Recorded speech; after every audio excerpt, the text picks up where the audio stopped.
Hey everybody, welcome back to my channel. My name is Zara and today I am going to be doing a quick video on my thoughts of the first episode of the HBO show House of the Dragon. Now, I am not somebody who has read the Song of Ice and Fire series, and I've also not read House of the Dragon by George R.R. Martin. So I am coming at this purely from a fantasy fan perspective. I have read the first two Song of Ice and Fire books, but it was so many years ago I don't even remember what happened. And it is a series that I would like to read eventually, but I'm in no rush given that the author himself is in no rush to finish it. So I do plan to read House of the Dragon once the series is finished because I would be really curious to see the differences. But I'm just going to talk about this super casually about what I enjoyed about it. I'm not really going to go into too much about the lore or anything like that. This is really just like fantasy fan here watching this show. What did I like about it? What am I looking forward to? What are my predictions? All of these different things. So let's just kick off.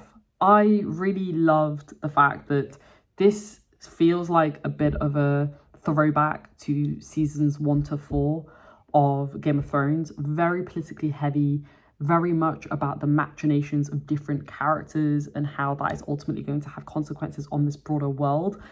I just really love the fact that it's going to be a much more intimate look at the Targaryen family. I think Game of Thrones, the show, it had a very wide scope. You know, we're following so many different families and different political factions, and there's just so much happening. This is really focusing on the Targaryen family and the journey that they go through ultimately to get up into the point where Dany becomes the leader of this incredibly ferocious group of people. I love the fact that we're already getting this very intimate feel. I love the fact that this first episode was really just kind of laying the key characters. I really like Rhaenyra as a character. I think she seems to be getting a lot of hate. I don't know why. I think the actor is very talented, and I'm very curious to see the older version of Rhaenyra coming in later on in the series because I believe that there are time jumps. And I just think she is going to be in for a really tough time, naturally. I mean, this is a time where there's going to be a lot of maneuvering given the position in particular of Daemon, the prince, and who was the original heir to the throne. But given his behavior and his inability to unite, I would say, he has essentially been shoved out of the line of succession, which, you know, is obviously going to lead to some issues, I presume, for Rhaenyra further down the line. We also have another player who is in the line of succession. I've completely forgotten her name for like a second, so I will insert her name. And she, I have a feeling, is a lot smarter than she's been given credit for, at least at this moment in time. Bear in mind, we are very early on in this journey, so I have a feeling that we'll get more insight into how her brain works, which I'm really looking forward to because she's a bit more older, she's a bit more experienced, a bit more wiser potentially, and her husband is obviously, you know, kind of one of the most wealthiest men in King's Landing at the time, and he is the master of sails, right? So he has a lot of power over the navy, and he's arguably one of the most powerful people in this world at this current point. I think them two are going to be a very formidable couple. And I think they're going to be playing some very interesting games that will reveal themselves further down the line. Master of the Navy as well. I mean, the thing I found particularly interesting about him is how he rejects Rhaenyra's pouring of his cup in one of the council sessions. I really liked that he kind of reacted to what Viserys was saying in that scene. And I thought it was quite telling that he was just like, yeah, no, I'm going to reject Rhaenyra now because I'm petty. And this is the way that we do things in Westeros. But I kind of loved it as well. Like, I love a petty politician. I think it's always fun. I think in terms of the main kind of people that we got insight into, I really loved Daemon. I love a bad boy character. I really do. I think we all do secretly. I had my doubts about the actor, but those were completely gone within the first like 30 seconds of seeing him on screen. I think they all fit their parts really well. They all look kind of medieval and they all look like they belong in that period of history. Every single character I think does. They all speak in the way that I would expect them to speak as well. And so that's very like convincing. The setting is very convincing. The actors are very convincing. But going back to Matt Smith, like I think he captures the bad boy, the tortured bad boy, like so well. And even though I don't like him as a character, I'm kind of rooting for him a little bit. And I think him and Rhaenyra are going to have some really interesting interactions further down the line, given that they have like a reasonably good relationship, at least in the first episode, and what we see. I do find it interesting. I think Rhaenyra might have a bit of a crush on him. I don't think that was overly obvious in the first episode, but we all know that the Targaryens partake in incest. I mean, we see it in Game of Thrones, and they were known for keeping their blood pure. I think mainly just because they couldn't really trust anybody outside of their family. I think there's going to be an incest plotline in this series. Again, I haven't read the book, so I don't know, but I have a feeling that there's going to be some stuff going on between the two of them. And I think Daemon is going to use that against Rhaenyra further down the line, is my sense. And I think it's going to be a hot mess, to be completely honest. I think her friend and teacher, Alicent, I really quite liked. I have a feeling that she is going to end up marrying Viserys, because I have a feeling that Viserys is going to get a son at some point. And it's going to be tough because that son will not be the heir and he will not be succeeding his father. So I have a feeling that there's going to be a lot of tension between her and her potential brother. That, again, I do not know if that's even true. This is just me predicting.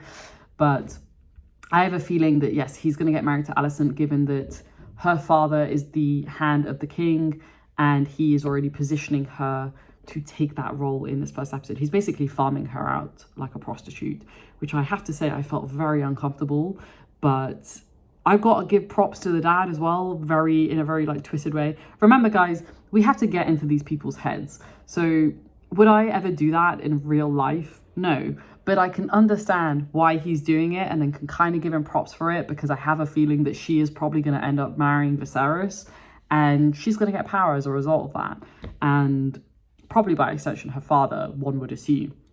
So that's obviously going to lead to some issues between Rhaenyra and Alicent. I really hate it when you see two female friends like break their relationship over a man.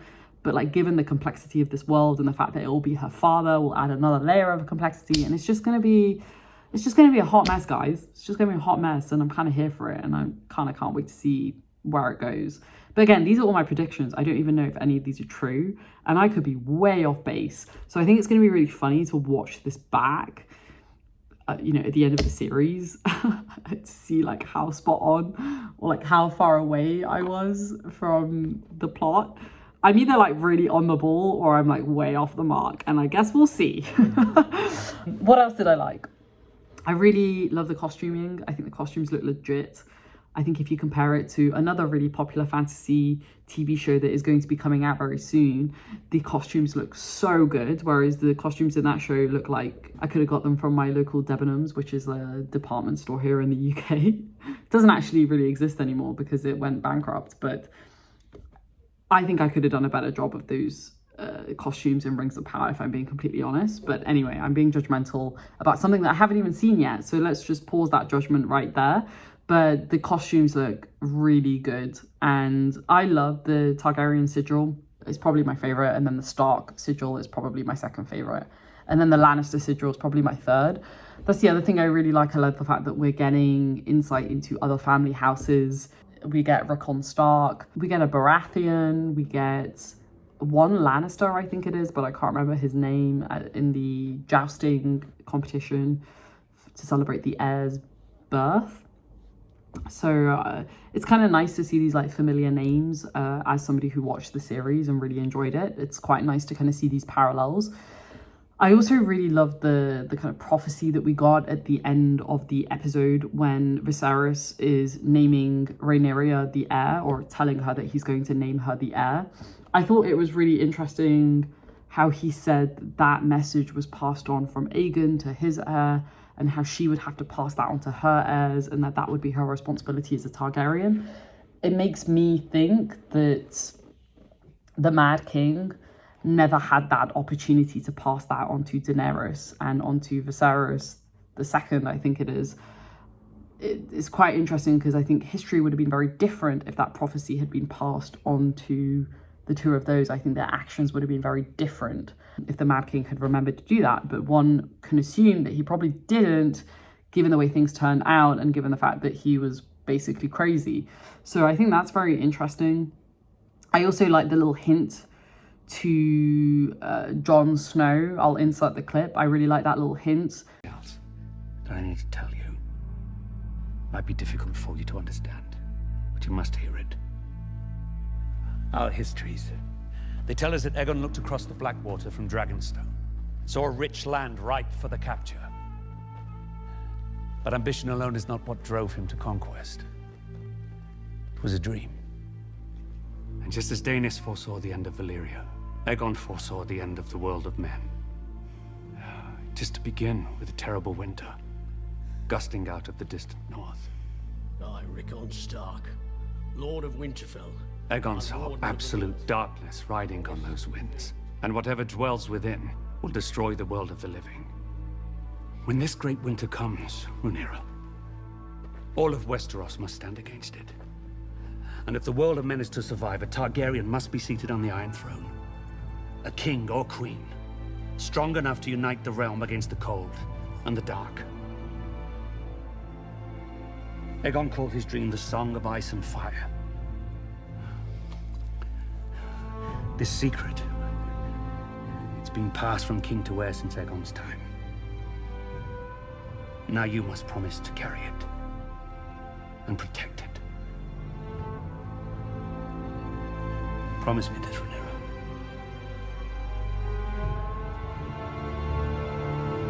Promise me.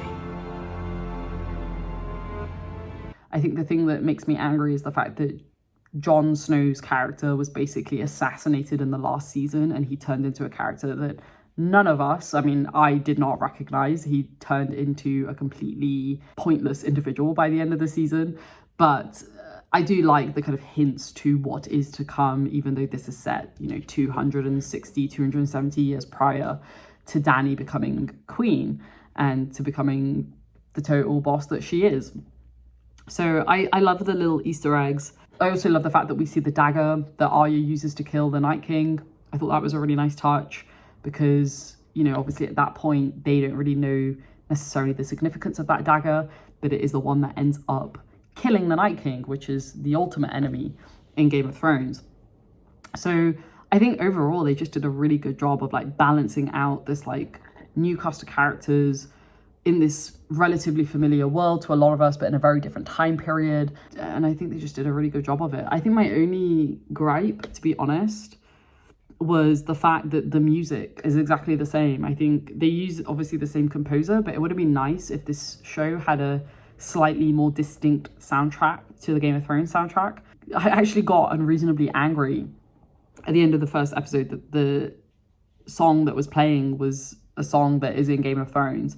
I think they should have done a completely new soundtrack that was inspired by Game of Thrones, but very much had its own distinct identity, because I think that just, I don't know, it would have made the show more distinct from Game of Thrones, but basically using the same soundtrack, and it's just kind of annoying. I would have liked the Targaryens to have their own soundtrack, but hey, whatever, it is what it is. I mean, Ramin Djawadi, I don't know that's how you say his name, did a phenomenal job with the Game of Thrones soundtrack, so I'm not complaining about that. It's just I would have liked a slightly distinct soundtrack. Come on, man. I'm really looking forward to the next episode. I'm hoping we get some flash forwards in the next episode, because I'd really like to see how the time jumps work and how they kind of integrate into the story.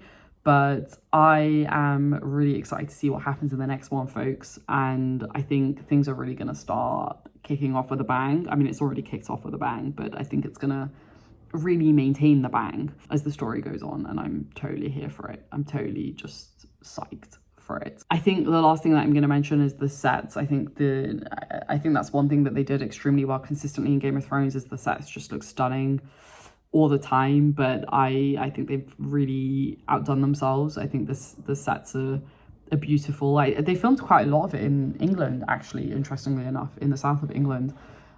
Which is why some of it feels a bit familiar. And they also filmed some of it in Granada in Spain, where I visited, and that also felt quite familiar, which was nice. and also areas in Portugal too. So I thought they kind of captured the world of Westeros really well in these new filming locations, because I don't think they actually filmed in, I think they filmed in a few of the England locations for Game of Thrones, but the Portugal and Spain ones they didn't actually film Game of Thrones in. So it's kind of nice that it still feels like Game of Thrones, but it also feels familiar because it's places that are familiar to me personally. So I will rate each episode. I will give this one a 9.5 out of 10. I just really like the way that things were set up. I think it was paced really well. I think the introduction to the characters was perfectly done. And I think we've already really started to get an idea of the stakes of the game and how things are going to shape up. Please don't post any spoilers, especially if you've read the books and you kind of really know what to expect. But I am curious, like, what people's predictions are on this series, because I think it's always fun to predict, especially when you don't know what's going to happen. I think it could be a fun thing to kind of watch and read back when we come out of the end of it. But yeah, it's very exciting. Let me know if this is of interest to you guys, but I will probably be doing a video like this after each episode. I will rate it. I'll just talk about my thoughts and my predictions and how things have evolved, because I love this world of A Song of Ice and Fire, and I love this like incredibly intricate, insane world that Martin has built. Even though I haven't read the books yet, I'm still very thankful for the shows, despite what happened at the end of the last season. But I can still appreciate it for what it was, right, and what it brought to a lot of us. So yeah, let me know your thoughts. Let's take the conversation down below. I'm really curious to hear what you guys think. I've definitely missed some stuff out, but again, this is just me giving my kind of almost live thoughts. I mean, I know it aired a couple of days back, but I wanted to think on it a little bit. I'm super excited to chat about this, and I'll see you in the episode 2 review, which I'm really excited about. So thanks for watching. Stay safe, take care, and I will speak to you soon. Bye.